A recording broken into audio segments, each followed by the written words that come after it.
Di sudut kota yang hiruk-pikuk, di antara trotoar yang dipenuhi pedagang kecil, kehidupan berjalan dalam ketakutan yang diam-diam. Setiap hari, para polisi dengan seragam yang seharusnya melindungi rakyat justru datang sebagai pemangsa. Mereka tidak datang untuk menegakkan hukum, tetapi untuk memungut uang keamanan dari pedagang yang bahkan untuk makan saja harus berjuang. Bagi mereka yang membayar, hari itu bisa berlalu tanpa masalah. Tapi bagi yang menolak, konsekuensinya bisa fatal, mulai dari intimidasi, pengusiran paksa, hingga kekerasan fisik yang tidak bisa dilawan.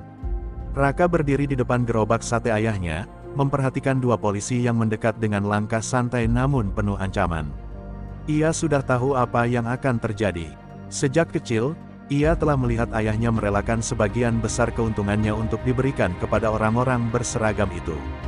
Tapi hari ini berbeda, ayahnya telah mencapai batas kesabarannya. Ketika salah satu polisi menuntut uang dengan nada seenaknya, ayahnya menolak. "Saya tidak bisa terus membayar kalian. Ini bukan uang kalian," katanya dengan suara bergetar. Suasana mendadak tegang. Salah satu polisi tertawa kecil sebelum melemparkan pandangan dingin. "Kau berani menentang kami," katanya sebelum dengan cepat mengayunkan tongkat ke perut ayah Raka. Lelaki tua itu terhuyung, jatuh berlutut sambil mengerang kesakitan. Raka, yang berdiri tak jauh, merasakan darahnya mendidih. Ia ingin berlari, ingin membela ayahnya, ingin menghajar polisi itu sekuat tenaga. Tapi ia tahu, melawan berarti menghancurkan keluarganya sendiri. Orang-orang di sekitar hanya bisa melihat tanpa berani campur tangan. Mereka sudah terbiasa dengan pemandangan ini, dan ketakutan membuat mereka memilih untuk tetap diam. Polisi itu menendang gerobak sate hingga tumpah berantakan di jalanan sebelum pergi dengan tawa puas. Raka berlari ke arah ayahnya, membantunya berdiri dengan napas tersengal. Di matanya, ada kemarahan yang tidak bisa ia padamkan, sebuah api yang selama ini hanya menjadi bara kini mulai membesar. Di rumah, ibunya menangis sambil merawat luka sang ayah, sementara adik perempuannya yang masih kecil menggenggam tangan Raka dengan gemetar. "Kenapa mereka jahat, Kak?" tanyanya dengan suara lirih. Raka tak bisa menjawab, ia hanya menatap wajah ayahnya yang penuh luka dan berpikir, sampai kapan mereka harus hidup seperti ini? Sampai kapan rakyat kecil harus tunduk pada ketidakadilan hanya karena takut? Malam itu, Raka tidak bisa tidur. Ia mengingat kembali kisah-kisah lama yang diceritakan ayahnya, tentang pasukan elit yang pernah membela negeri ini dengan nyawa mereka, Komando Pasukan Khusus Kopassus. Mereka adalah orang-orang yang tidak gentar menghadapi bahaya, tidak tergoda oleh uang, dan hanya setia pada kehormatan dan keadilan. Tapi tentara tidak bisa ikut campur dalam urusan sipil, itulah batas yang selama ini membuat rakyat terjebak dalam ketidakadilan. Namun, bagaimana jika ada cara lain? Di sebuah warung kopi kecil di pinggiran kota, Raka pernah mendengar desas-desus tentang sekelompok orang yang tidak tunduk pada sistem yang korup. Mereka adalah mantan prajurit yang kecewa dengan keadaan negeri ini, orang-orang yang masih memiliki kehormatan dan keberanian. Jika hukum tidak bisa lagi dipercaya, mungkin hanya mereka yang bisa memberikan perlindungan yang sesungguhnya. Dengan tekad yang semakin kuat, Raka memutuskan untuk mencari mereka. Saat matahari mulai terbit, Raka keluar dari rumah dengan langkah yang berbeda dari biasanya. Hari ini, ia tidak hanya sekadar menjadi rakyat kecil yang pasrah. Hari ini, ia memilih untuk mencari keadilan dengan caranya sendiri. Ia tidak tahu apa yang akan ia temui di depan sana, tetapi satu hal pasti, ia tidak akan lagi diam. Bab 2, Jejak Sang Prajurit. Warung kopi di pinggiran kota itu terlihat biasa saja dari luar, sebuah bangunan kecil dengan dinding kayu kusam dan papan nama yang sudah mulai pudar. Namun, bagi mereka yang tahu, tempat ini bukan sekadar warung. Ini adalah titik pertemuan bagi orang-orang yang kecewa dengan sistem, mereka yang memilih diam di balik bayangan daripada tunduk pada ketidakadilan. Raka melangkah masuk dengan hati berdebar, matanya menyapu ruangan yang dipenuhi para pelanggan yang berbicara dengan suara pelan, seolah setiap kata yang mereka ucapkan harus dijaga kerahasiaannya. Ia berjalan menuju meja kosong di sudut, mencoba mencari sosok yang ia dengar dari desas-desus, seorang pria yang disebut sebagai Kapten Satria, mantan prajurit Kopassus yang memilih keluar dari militer karena tidak ingin tunduk pada perintah yang ia anggap sudah tidak lagi membela rakyat. Raka tidak tahu apakah pria itu benar-benar ada atau hanya sekadar mitos yang diciptakan oleh mereka yang putus asa mencari keadilan. Namun, jika ada satu harapan kecil sekalipun, ia akan mengejarnya. Tak lama, seorang pria bertubuh tegap dengan rambut yang mulai memutih duduk di depannya tanpa diundang. Matanya tajam seperti elang yang mengamati mangsanya. "Kau mencari seseorang, nak?" Suaranya dalam dan berwibawa, seolah setiap kata yang keluar dari mulutnya mengandung makna yang lebih besar. Raka menelan ludah, mencoba menyusun kata-kata di kepalanya. "Aku mencari seseorang yang masih memiliki keberanian untuk melawan," jawabnya, menatap langsung ke mata pria itu. Pria itu, yang ternyata memang Kapten Satria, tersenyum tipis, tetapi bukan senyum ramah, melainkan senyum seseorang yang sudah terlalu lama melihat dunia dari sisi yang gelap. Melawan siapa? Polisi, pemerintah, atau sistem yang sudah busuk sejak lama? Tanyanya. Raka mengepalkan tangannya di atas meja. "Aku tidak tahu seberapa besar yang bisa aku lakukan. Tapi aku sudah muak hanya menjadi penonton. Aku ingin bertindak." Satria menghela napas panjang. "Kemarahan adalah bahan bakar yang kuat, tapi juga bisa menjadi api yang membakar dirimu sendiri," katanya sambil mengaduk kopinya. "Kau pikir kau bisa melawan mereka hanya dengan tekad? Mereka punya senjata, kekuasaan, dan yang lebih penting, mereka punya hukum di pihak mereka, meskipun mereka sendiri tidak mematuhinya." Raka tahu itu benar, tapi ia juga tahu satu hal, jika tidak ada yang mulai melawan, maka ketidakadilan ini akan terus berlangsung. Setelah beberapa saat hening, Satria akhirnya berbicara lagi, kali ini dengan nada yang berbeda. "Jika kau benar-benar ingin melawan, kau harus belajar bagaimana caranya. Ini bukan sekadar soal marah dan balas dendam. Ini tentang strategi, tentang bertahan, dan tentang memilih pertempuran yang tepat." Ia menatap Raka dengan tajam. "Aku bisa mengajarkanmu, tapi ingat, jalan ini bukan untuk orang yang setengah hati." Raka mengangguk tanpa ragu. Ia sudah melewati titik di mana ia bisa berpaling.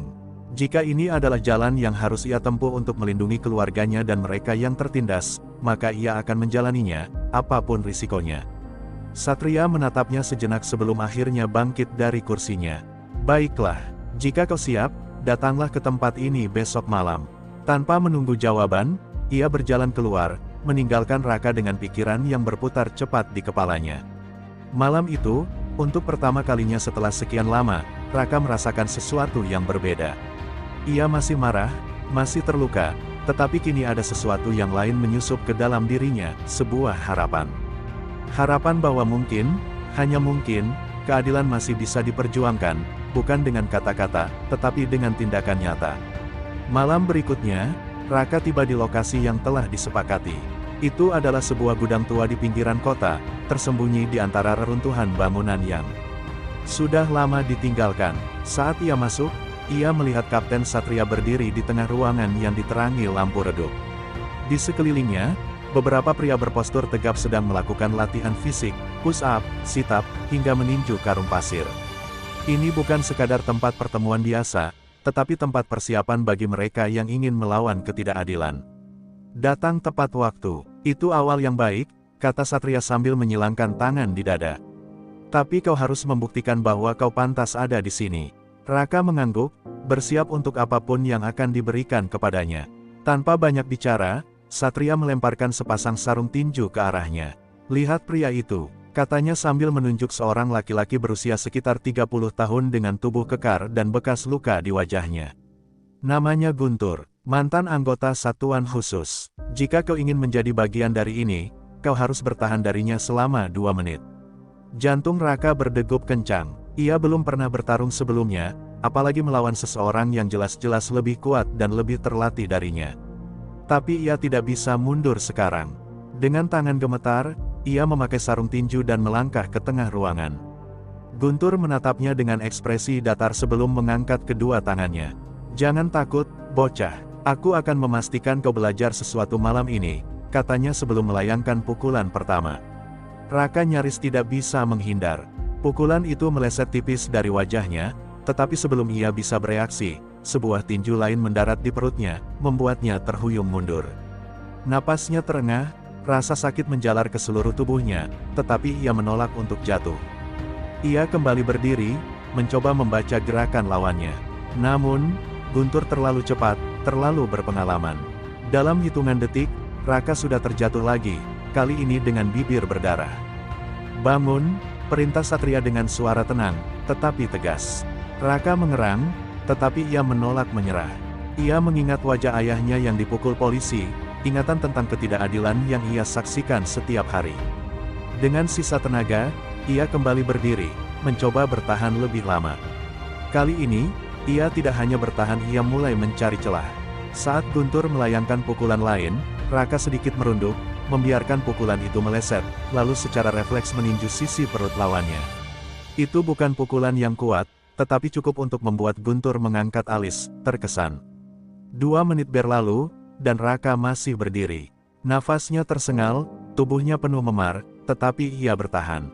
Satria mengangkat tangan, memberi isyarat untuk berhenti. "Cukup," katanya, "kau masih mentah, tetapi kau punya tekad. Dan itu lebih berharga daripada kekuatan." Guntur tersenyum kecil dan menepuk bahu Raka. "Lumayan untuk pemula," katanya, "tapi kau harus banyak belajar." Raka mengangguk, menahan rasa sakit di sekujur tubuhnya. Ia tahu ini baru awal. Jalan yang ia pilih tidak akan mudah, tetapi untuk pertama kalinya, ia merasa tidak sendiri. Di tempat ini, di antara orang-orang yang memiliki tujuan yang sama, ia menemukan sesuatu yang selama ini hilang dalam dirinya, sebuah keyakinan bahwa ia bisa melakukan sesuatu. Bahwa ia bisa melawan. Malam itu, setelah latihan yang melelahkan, Raka duduk di sudut gudang dengan tubuh penuh memar. Tangannya masih gemetar, bukan karena ketakutan, tetapi karena adrenalin yang masih mengalir deras di nadinya. Ia tidak pernah merasakan hal seperti ini sebelumnya, rasa sakit yang anehnya membangkitkan semangatnya. Satria mendekat, membawa sebotol air dan meletakkannya di samping Raka. "Kau sudah membuat langkah pertama," katanya. "Tapi ini baru permulaan. Jika kau ingin benar-benar siap, kau harus lebih kuat, lebih cepat, dan lebih pintar." Raka mengangguk pelan. "Aku siap," jawabnya, meskipun dalam hatinya ia tahu bahwa ia masih jauh dari kata siap, namun tekadnya lebih besar dari keraguannya. Ia tidak hanya ingin menjadi lebih kuat untuk dirinya sendiri, tetapi juga untuk keluarganya, untuk orang-orang yang setiap hari dipaksa tunduk oleh ketidakadilan. Satria menatapnya sejenak, lalu berkata, "Latihan ini bukan hanya soal fisik. Ini juga soal mental. Jika kau ingin bertahan, kau harus belajar berpikir seperti seorang prajurit, bukan hanya seorang petarung jalanan." Di hari-hari berikutnya, Raka mulai memahami apa yang dimaksud Satria. Latihannya tidak hanya berisi pertarungan fisik, tetapi juga strategi bertahan hidup. Ia belajar cara membaca gerakan lawan, cara bertahan dalam situasi sulit, bahkan cara melacak seseorang tanpa ketahuan. Setiap malam, ia berlatih bersama Guntur dan beberapa pria lainnya yang sudah lebih berpengalaman. Mereka bukan sekadar kelompok perlawanan tanpa arah, tetapi sebuah unit kecil yang bergerak di bawah bayangan, berusaha menciptakan keadilan dengan cara mereka sendiri. Namun, semakin dalam ia terlibat, semakin ia menyadari bahwa apa yang mereka hadapi jauh lebih besar dari yang ia bayangkan. Polisi yang melakukan pungli hanyalah bagian kecil dari sistem yang lebih luas dan lebih korup. Ada orang-orang yang jauh lebih kuat di balik mereka, orang-orang yang tidak segan-segan menggunakan segala cara untuk mempertahankan kekuasaan mereka. Raka mulai memahami bahwa perjuangan ini bukan hanya soal membalas dendam atas apa yang terjadi pada ayahnya, tetapi tentang sesuatu yang jauh lebih besar, tentang mengubah keadaan. Suatu malam, setelah latihan, Satria membawa Raka ke sebuah ruangan kecil di dalam gudang yang dipenuhi peta, dokumen, dan catatan-catatan tentang pergerakan para pejabat korup di kota. "Kau pikir ini hanya soal polisi jalanan yang meminta uang haram?" tanya Satria sambil menunjuk salah satu foto di dinding. Itu adalah gambar seorang pria berpakaian rapi, duduk di dalam sebuah mobil mewah. Dia ini, Komisaris Wahyu, salah satu kepala kepolisian di kota ini. Semua pungli yang terjadi di jalanan, semua intimidasi terhadap rakyat kecil, itu terjadi atas izinnya. Raka menatap foto itu dengan mata membara. Sekarang ia mengerti bahwa jika mereka benar-benar ingin membuat perubahan, mereka harus menargetkan orang-orang di balik layar, bukan hanya mereka yang ada di lapangan. "Apa yang harus kita lakukan?" tanyanya. Satria tersenyum tipis. "Sabar, anak muda, semua ada waktunya, tapi sebelum itu, kau harus membuktikan bahwa kau bisa diandalkan." Ujian itu datang lebih cepat dari yang Raka duga. Beberapa hari kemudian, sebuah informasi sampai ke kelompok mereka, seorang pedagang di pasar akan dipaksa membayar upeti lebih besar dari biasanya. Jika ia menolak, ia akan kehilangan lapaknya selamanya. "Ini kesempatanmu," kata Satria. Kita lihat apakah kau siap untuk lebih dari sekadar latihan. Raka merasa dadanya membara. Ini bukan lagi sekadar latihan di gudang tua. Ini adalah ujian nyata. Ia tahu ada risiko besar, tetapi ia juga tahu bahwa jika ia ingin mengubah sesuatu, ia harus berani melangkah lebih jauh. Malam itu, ia bersiap. Ia tidak akan lagi menjadi penonton. Ia akan menjadi seseorang yang melawan. Malam itu, Raka berdiri di atap sebuah bangunan tua yang menghadap ke pasar. Di bawah sana, para pedagang mulai menutup lapak mereka, bersiap menghadapi malam yang seharusnya tenang. Tapi Raka tahu, ketenangan itu tidak akan bertahan lama. Dari kejauhan, ia melihat sekelompok polisi berpakaian preman berjalan mendekati seorang pedagang tua yang tengah merapikan dagangannya. Lelaki itu adalah Pak Hasan, salah satu pedagang yang sudah puluhan tahun berjualan di pasar ini. Ia dikenal jujur dan pekerja keras, tapi malam ini, ia adalah target dari sistem yang korup. Dua pria berbadan besar menghampiri Pak Hasan dengan senyum sinis. Salah satunya, yang tampak sebagai pemimpin, menepuk bahu pedagang itu dengan gaya yang berpura-pura ramah. "Pak Hasan," katanya dengan nada lembut yang penuh ancaman, "kami hanya ingin memastikan bisnis Anda tetap berjalan lancar. Anda tahu apa yang harus dilakukan, bukan?" Pak Hasan menggigit bibirnya. Dengan tangan gemetar, ia mengeluarkan beberapa lembar uang dari kantongnya dan menyerahkannya. Tapi si polisi preman hanya tertawa kecil sebelum menyambar uang itu dan mengguncangnya di depan wajah Pak Hasan. "Cuma segini?" tanyanya dengan nada mengejek. "Kami butuh lebih. Pajak keamanan naik mulai hari ini." Raka mengepalkan tangannya di atas atap. Ia ingin segera turun dan menghajar para pemeras itu, tapi ia tahu itu bukan caranya. Satria sudah mengajarkan bahwa melawan bukan hanya soal kekuatan, tetapi juga strategi. Ia menarik napas dalam, memastikan semua berjalan sesuai rencana. Dari bayangan, Guntur dan beberapa anggota lain sudah mengambil posisi, siap bertindak begitu sinyal diberikan. Saat Pak Hasan menggelengkan kepala, menolak memberikan lebih banyak uang, salah satu polisi itu mendorongnya hingga terjatuh ke tanah. Pedagang lain hanya bisa melihat dengan ketakutan, tak ada yang berani membantu. Inilah saatnya. Dengan cepat, Raka memberi isyarat, dan dalam hitungan detik, Guntur dan dua orang lainnya muncul dari kegelapan, menghampiri para polisi preman itu dengan langkah cepat dan tanpa suara. Sebelum para pemeras itu menyadari apa yang terjadi, sebuah pukulan keras menghantam rahang salah satu dari mereka, membuatnya terkapar di tanah. Yang lainnya mencoba melawan, tapi serangan mereka terlalu lambat dibandingkan dengan gerakan terlatih dari kelompok Raka. Dalam waktu singkat, ketiga polisi preman itu sudah terjatuh, meringkuk kesakitan di atas tanah. Pak Hasan menatap mereka dengan mata terbelalak, masih tidak percaya dengan apa yang baru saja terjadi. Salah satu anggota kelompok Raka mendekat dan membantu lelaki tua itu berdiri. "Sekarang Anda aman, Pak," katanya dengan suara rendah. "Tapi besok mereka akan kembali." Raka turun dari atap, mendekati Pak Hasan dengan tatapan serius. "Kami tidak bisa membiarkan mereka terus melakukan ini. Jika kita ingin mengubah sesuatu, kita harus mulai melawan." Ia menatap para pedagang lain yang mulai berkumpul, wajah mereka penuh dengan ketakutan sekaligus harapan. "Kami tidak meminta kalian untuk bertarung, tapi kami ingin kalian tahu, kalian tidak sendiri." Malam itu, untuk pertama kalinya dalam waktu yang lama, ketakutan di pasar itu tergantikan oleh sesuatu yang lain. Sebuah perasaan baru mulai tumbuh di hati mereka, sebuah keberanian yang selama ini tertindas. Raka tahu, ini baru awal. Perlawanan sesungguhnya baru saja dimulai. Keberhasilan malam itu, meskipun memberi harapan, juga membawa dampak yang tak terduga. Pagi harinya, kabar tentang insiden di pasar dengan cepat menyebar ke seluruh kota. Meskipun para polisi preman yang terlibat dipukuli dan dipermalukan, rasa takut tetap menghantui banyak orang. Pedagang dan warga yang melihat peristiwa itu kini mulai curiga, bertanya-tanya siapa yang sebenarnya berada di balik serangan mendadak ini. Beberapa dari mereka merasa bersyukur, sementara yang lain takut karena mereka tahu bahwa jika sistem ini bangkit untuk melawan, tak ada tempat yang benar-benar aman.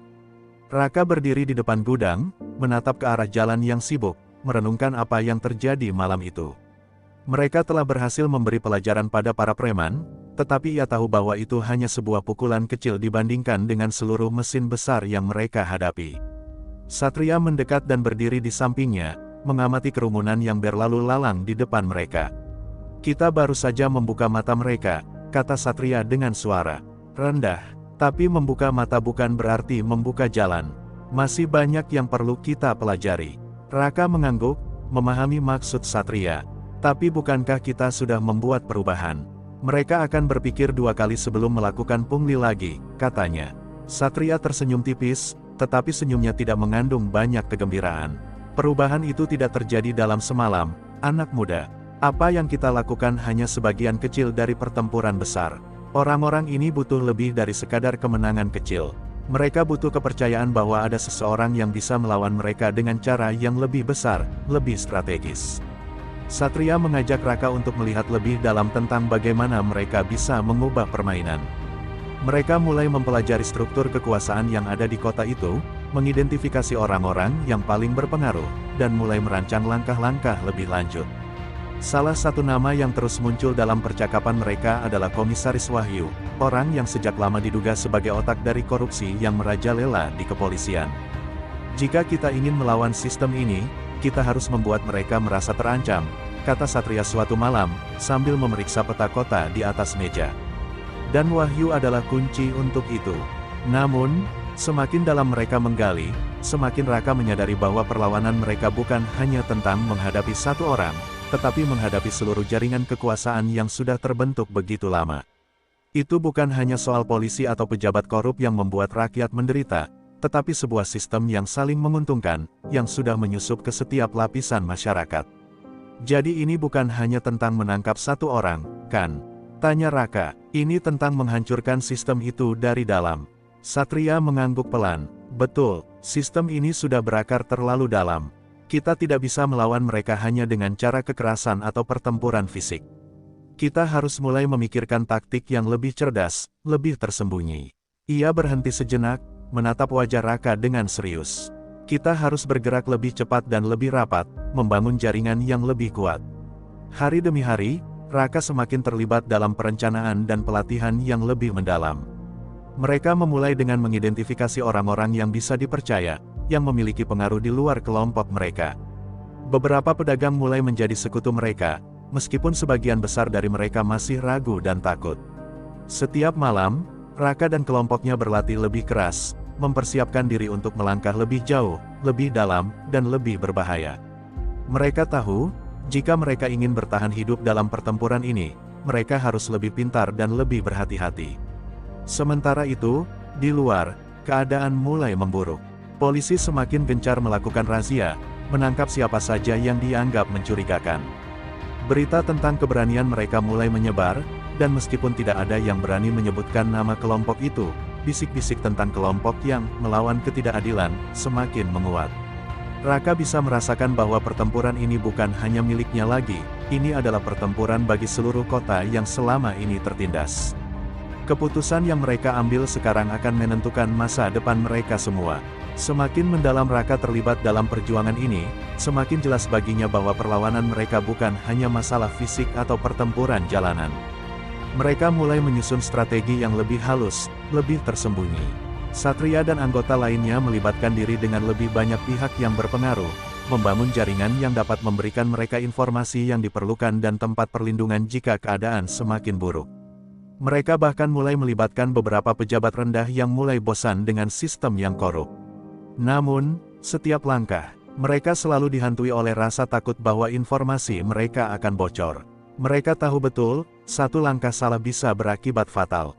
Suatu malam, Raka diberi tugas untuk mendekati seorang pedagang besar di pasar yang dikenal cukup berpengaruh, Pak Budi, seorang lelaki yang cukup kaya namun memiliki hubungan dekat dengan beberapa orang yang berkuasa. Meski tak sepenuhnya percaya pada niat baik Raka, Pak Budi ternyata terbuka dengan tawaran kerja sama mereka. Raka berusaha meyakinkannya bahwa jika mereka bekerja sama, mereka bisa saling membantu melawan tekanan dari para pejabat dan polisi yang semakin agresif. Kami bukan hanya ingin melawan, kami ingin menciptakan perubahan yang lebih besar, Pak Budi, ujar Raka, matanya penuh keyakinan. Setelah percakapan panjang, Pak Budi akhirnya menyatakan setuju, meskipun masih dengan banyak keraguan. Ia menyarankan agar mereka lebih berhati-hati dalam bergerak, terutama karena banyak orang yang masih sangat loyal pada sistem yang ada. Saya tahu kalian berjuang untuk keadilan, tapi dunia ini bukan hanya tentang kebenaran. Ada harga yang harus dibayar, kata Pak Budi dengan nada penuh peringatan. Jangan pernah percaya sepenuhnya pada siapapun, apalagi orang yang tampaknya berpihak pada kalian. Raka mulai merasakan betapa dalamnya permainan ini. Setiap tindakan mereka harus melalui pertimbangan yang matang, tak boleh ada kesalahan kecil. Mengandalkan kekuatan fisik saja tidak cukup, mereka butuh strategi jangka panjang. Satria memberikan pelajaran berharga kepada Raka bahwa kekuatan bukan hanya ada pada senjata atau pukulan keras, tetapi juga pada kemampuan untuk membangun aliansi dan menjalin kepercayaan dengan orang-orang yang tepat. Dengan setiap langkah mereka, jaringan mereka mulai berkembang, meskipun penuh dengan bahaya yang mengintai di setiap sudut. Raka merasa kesulitan untuk memisahkan antara apa yang ia lakukan untuk keluarga dan apa yang ia lakukan untuk perubahan. Ia teringat akan ayahnya yang jatuh akibat kebijakan yang tidak adil. Tetapi di sisi lain, ia mulai sadar bahwa tidak hanya ayahnya yang menderita. Ratusan bahkan ribuan orang, dari pedagang kecil hingga pekerja biasa, hidup di bawah ancaman setiap hari, tanpa bisa berbuat banyak. Mereka semua menjadi korban sistem yang tidak adil. Keinginan untuk melawan demi kebaikan bersama semakin menguat dalam dirinya. Namun, tantangan baru muncul ketika mereka mendapat informasi bahwa polisi sudah mulai menyelidiki mereka. Seorang informan di dalam kelompok mereka telah membocorkan beberapa aktivitas yang mereka lakukan. Malam itu, Satria memanggil Raka untuk berbicara empat mata. Ada yang bocor, kata Satria dengan nada serius. Sepertinya kita telah diperhatikan. Kita harus bergerak lebih cepat, lebih hati-hati. Raka merasa cemas, tetapi ia tahu bahwa tidak ada jalan mundur. Mereka tidak bisa mundur dari apa yang telah mereka mulai. Selama ini, mereka telah membangun jaringan yang cukup kuat, tetapi kali ini mereka harus berpikir lebih besar. Apa yang harus kita lakukan? Tanya Raka, mencoba tetap tenang meski di dalam hatinya kekhawatiran mulai menguasai. Rencanakan serangan besar. Kita butuh lebih dari sekadar perlawanan kecil. Kali ini, kita akan serang langsung ke jantung sistem ini, jawab Satria dengan tegas. Tapi ingat, ini bukan soal fisik saja. Ini soal mengirimkan pesan. Jika kita ingin melawan, kita harus membuat mereka tahu bahwa kita tidak takut. Satria menatap Raka dalam-dalam. Kita akan mulai dengan Komisaris Wahyu. Rencana serangan besar terhadap Komisaris Wahyu sudah mulai dipersiapkan dengan sangat hati-hati. Semua informasi yang mereka dapatkan tentang pria itu sudah dipelajari dengan teliti. Wahyu adalah salah satu orang paling berkuasa di kepolisian, dan tak ada yang tahu bagaimana dia mengelola jaringan kejahatannya tanpa terdeteksi. Raka merasa bahwa ini adalah momen yang sangat menentukan, namun sekaligus menakutkan. Mereka harus bergerak dengan sempurna, tanpa kesalahan sedikit pun. Jika mereka gagal, bukan hanya mereka yang akan hancur, tetapi seluruh jaringan yang telah mereka bangun akan terancam. Malam itu, Raka dan Satria berdiskusi panjang tentang langkah-langkah yang harus mereka ambil. Kita tahu di mana dia sering berkunjung, apa yang dia lakukan, dan siapa saja yang dekat dengannya, kata Satria, menunjuk berbagai titik di peta yang tersebar di atas meja. Namun kita harus berpikir lebih jauh. Ini bukan sekadar menyerang fisiknya, tetapi menghancurkan kekuasaannya dari dalam. Kita harus mengungkap apa yang dia sembunyikan.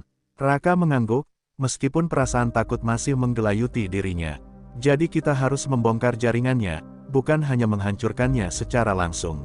Tanyanya. Satria tersenyum sedikit, seolah membaca pikiran Raka.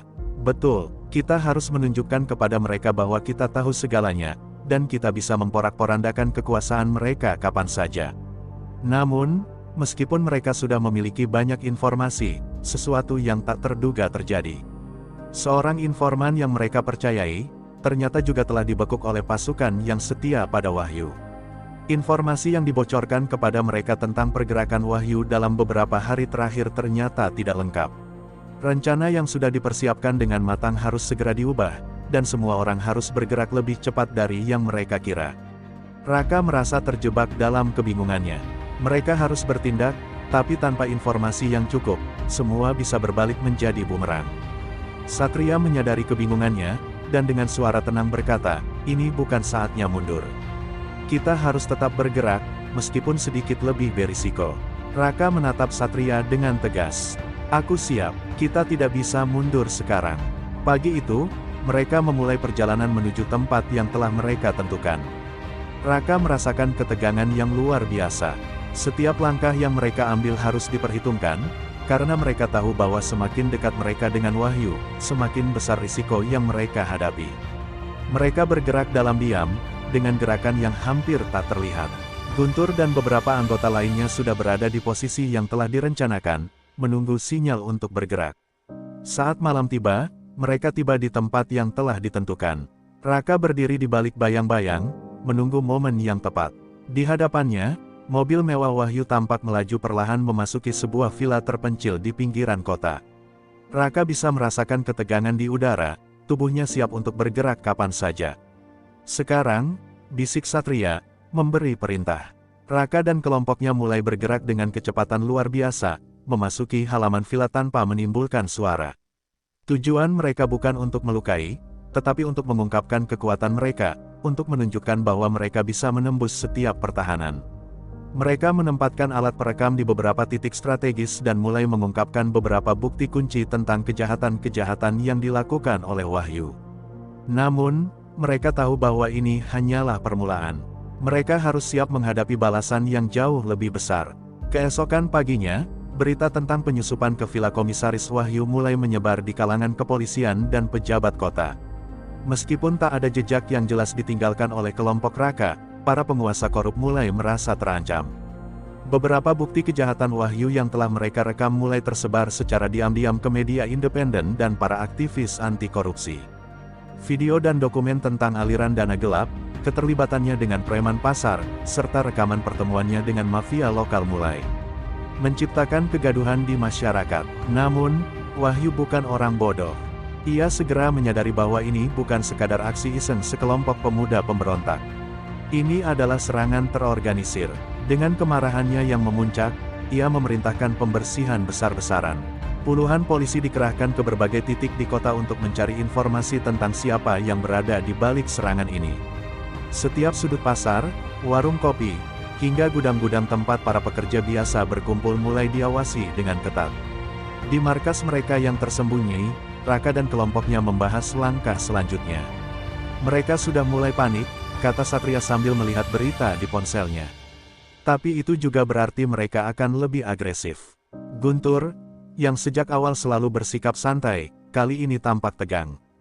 Kita harus siap, ini bukan lagi hanya tentang menyerang mereka. Sekarang, kita yang diburu. Raka merasa beban yang semakin berat di pundaknya. Ia tahu bahwa perlawanan ini bukan hanya tentang dirinya atau kelompok kecil mereka. Kini, banyak orang di kota mulai melihat mereka sebagai harapan terakhir untuk melawan sistem yang korup. Namun, dengan ancaman yang semakin nyata, mereka harus lebih berhati-hati dari sebelumnya. Kita harus mencari cara untuk menyembunyikan jejak kita lebih baik, ujar Raka. Dan yang lebih penting, kita harus memastikan bahwa semua bukti yang kita sebarkan tidak bisa ditutupi begitu saja oleh mereka. Sementara itu, Wahyu semakin geram karena meskipun sudah mengerahkan pasukannya, ia masih belum bisa menemukan siapa dalang di balik perlawanan ini. Ia mulai mencurigai orang-orang di lingkaran terdekatnya. Beberapa anak buahnya diperiksa, dan beberapa di antaranya bahkan menghilang secara misterius setelah dipanggil ke kantornya. Ketakutan mulai menjalar di antara para polisi preman yang selama ini menjadi tangan kanan Wahyu. Mereka mulai merasa bahwa mereka pun bisa dijadikan kambing hitam jika keadaan semakin buruk. Di sisi lain, Satria melihat celah dalam kekacauan ini. Ketika pemimpin mulai mencurigai anak buahnya sendiri, itulah saat mereka paling lemah, katanya kepada Raka. Kita bisa gunakan ini, kita bisa buat mereka saling mencurigai. Mereka mulai menyebarkan desas-desus bahwa ada orang dalam di kepolisian yang membocorkan informasi kepada mereka. Dengan strategi ini, mereka berharap Wahyu akan semakin kehilangan kendali atas pasukannya sendiri. Namun, ketegangan semakin memuncak ketika salah satu anggota mereka, Faris, tidak kembali ke markas setelah pergi mencari informasi. Malam itu, telepon Raka berdering dengan suara yang tak asing, suara Wahyu. Aku harap kau siap bermain lebih jauh, anak muda, kata Wahyu dengan nada sinis. Karena temanmu di sini sepertinya ingin berbicara. Di balik suara itu, terdengar jeritan tertahan. Raka menggenggam ponselnya erat, rahangnya mengatup kuat. Ini adalah deklarasi perang yang sebenarnya. Tak ada lagi jalan mundur. Wahyu telah membuat langkahnya, dan kini giliran mereka untuk merespons. Raka berdiri terpaku di sudut ruangan, tangannya masih menggenggam ponsel erat. Suara Komisaris Wahyu barusan terus terngiang di kepalanya. Faris telah ditangkap, dan ini bukan hanya sekadar peringatan. Ini adalah ancaman nyata bahwa Wahyu siap melakukan apa saja untuk menghancurkan mereka. Satria berjalan mendekat, menepuk bahunya dengan tenang. "Kita tidak bisa gegabah," katanya dengan suara rendah. "Mereka ingin kita bertindak emosional. Kalau kita jatuh ke perangkap itu, kita sudah kalah."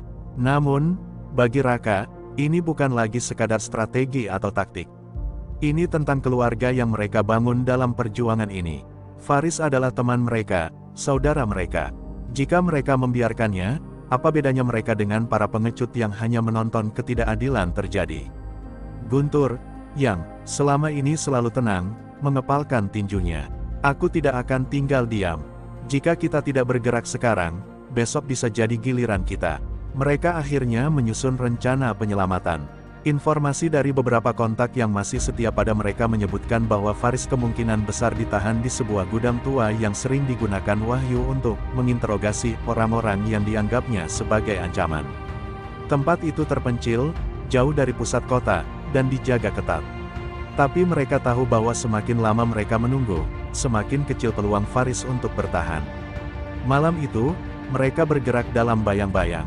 5 orang, termasuk Raka, Satria, dan Guntur, menyusup ke area gudang dengan sangat hati-hati. Mereka telah mempelajari pola pergerakan penjaga dan mengetahui kapan celah terbuka. Raka bisa merasakan darahnya berdesir ketika mereka mendekati bangunan gelap itu. Ia tahu, satu kesalahan saja bisa mengakhiri segalanya. Saat mereka masuk, suara deritan pintu tua terdengar pelan. Di dalam, cahaya lampu kuning redup menyinari ruangan. Di tengah-tengah, mereka melihat Faris, duduk di kursi dengan tangan terikat dan wajah penuh luka. Namun, sebelum mereka bisa bergerak lebih jauh, suara langkah kaki mendekat. "Aku sudah menunggumu, anak muda." Dari balik kegelapan, Wahyu muncul bersama beberapa anak buahnya, senjata teracung. Ia tersenyum penuh kemenangan. "Kalian pikir bisa bermain-main denganku?" Suaranya dingin. "Kalian mungkin bisa menyusup ke sistemku, tapi kalian lupa satu hal, aku sudah lebih dulu mengendalikan permainan ini." Raka merasakan adrenalin mengalir deras di tubuhnya. Ini bukan lagi sekadar perlawanan sembunyi-sembunyi. Ini adalah konfrontasi langsung dengan musuh utama mereka. Satria melangkah maju, wajahnya tetap tenang meskipun situasi terlihat buruk. "Kau benar, Wahyu," katanya. "Tapi kau juga lupa satu hal, rakyat tidak akan diam selamanya." Tiba-tiba, dari kejauhan terdengar suara sirene dan langkah kaki berlarian. Guntur menyeringai, "Kau pikir hanya kami yang datang ke sini?" Ujung-ujung gang mulai dipenuhi oleh warga yang selama ini diam, tetapi kini membawa kayu, batu, dan senjata seadanya. Mereka bukan hanya sekadar saksi bisu lagi, mereka adalah bagian dari perlawanan ini. Untuk pertama kalinya, Wahyu terlihat kehilangan kendali. Raka tahu bahwa ini adalah awal dari sesuatu yang lebih besar. Ini bukan hanya tentang mereka berlima. Ini adalah tentang seluruh kota yang akhirnya bangkit melawan ketidakadilan.